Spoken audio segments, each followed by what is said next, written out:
Ladies and gentlemen, unfortunately, I'm not Pierre, but he will be here shortly. My name's Nathan Bergstrand. I'm the business manager of United Association, Local 67, Plumbers, Pipe Fitters, and Steamfitters here in Hamilton.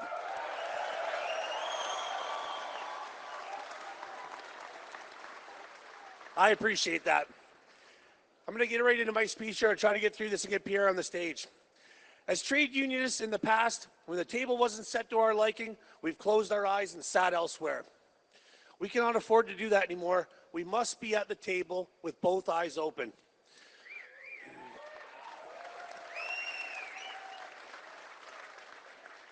The fundamental value of money, the money you work so hard for, is currently being undermined. A dollar isn't worth a dollar anymore. Groceries have gone through the roof, bills are way up, rent is doubled, mortgage rates have gone feral, and believe it or not, there's a tax on the very air you breathe. We can thank the Liberals for that. As union members, we care for those around us and those that came before us. We take care of any extra medical needs through our benefits. We take care of ourselves during retirement through our pension and fund social committees for our members to have an affordable social outlet.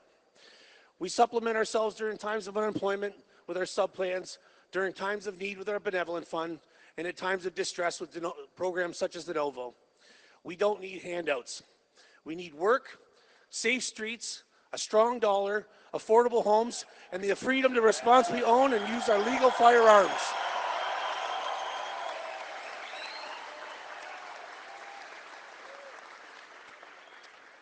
I was excited when Pierre was elected leader of His Majesty's Loyal Opposition in 2022.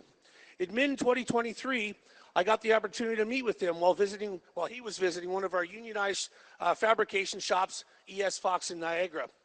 A year later, he was my keynote speaker at Local 67's 125th anniversary gala. We met as friends in New Brunswick, and a few months later, we welcomed him to our union hall where he spoke to my members and brazed his first medical gas joint in November of 2024.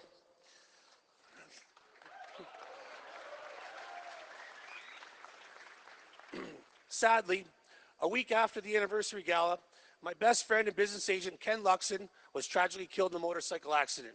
Rest in peace, Ken. Within days, I received a personal phone call from Pierre with his condolences. And when we met in New Brunswick, days later, he reaffirmed that sentiment in person as we shook hands. That meant a lot. I'll never forget that for the rest of my life. Pierre is the real deal. He is.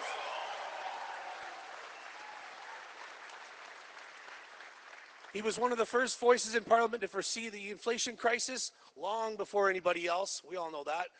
Pointing out the sharp increase in costs represent an inflation tax, a sneaky way for governments to raise money by raising prices on the people. He has been one of the loudest and strongest voices in the past several years, fighting out of control deficit spending and tax increases. Remember that spending is easy, being responsible is not. He's ready to put the hard work in that's necessary.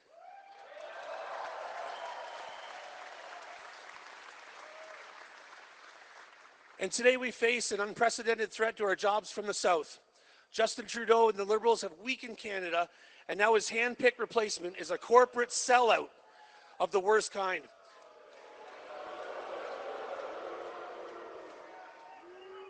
Moved his company to the States mere months ago for profit off the backs of the workers. Shame is right. A company known for union busting, a sellout banker does not stand for Canadian workers.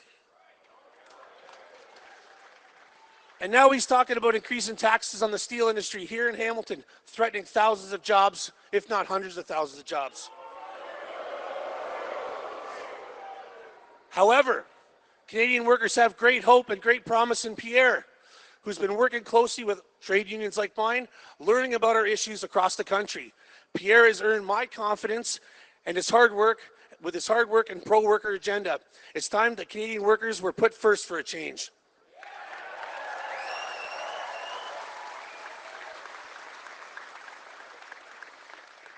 That is why I can proudly say, from Telephone City to Steel Town to the Falls, the journeymen and apprentices, represented by the United Association Local 67, endorsed Pierre Poilievre for Prime Minister.